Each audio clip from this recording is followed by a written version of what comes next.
ঘন্টার মধ্যে NID card তৈরি করতে পারে, আমাদের এমআইএস তৈরি করতে পারে না, আমাদের গ্যাজেট তৈরি করতে পারে না। আমি এই দুইটা বাচ্চাকে আমি সুদের উপরে টাকা নিয়ে আমি ট্রিটমেন্ট করেছি।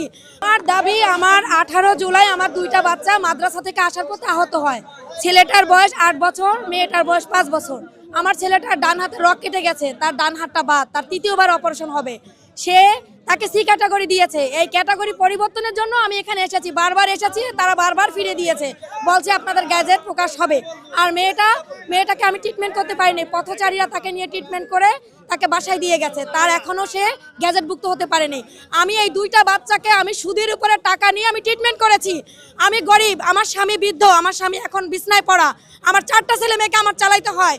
তাহলে আমি এই যে এখানে আসি, বাড়িলা থেকে টাকা নিয়ে আসি, মানুষের রান্না করে আমি টাকা আনি, এনে আমি উপদেষ্টাদের কাছে আসি, সচিবালয়ে আসি, মুক্তিযোদ্ধা মন্ত্রণালয়ে আসি, আমাকে ফিরিয়ে দেয়। তো তারা কি দেখেছে? তারা নির্বাচন করবে, তারা 24 ঘন্টার মধ্যে এনআইডি কার্ড তৈরি করতে পারে, আমাদের এমআইএস তৈরি করতে পারে না, আমাদের গ্যাজেট তৈরি করতে পারে না।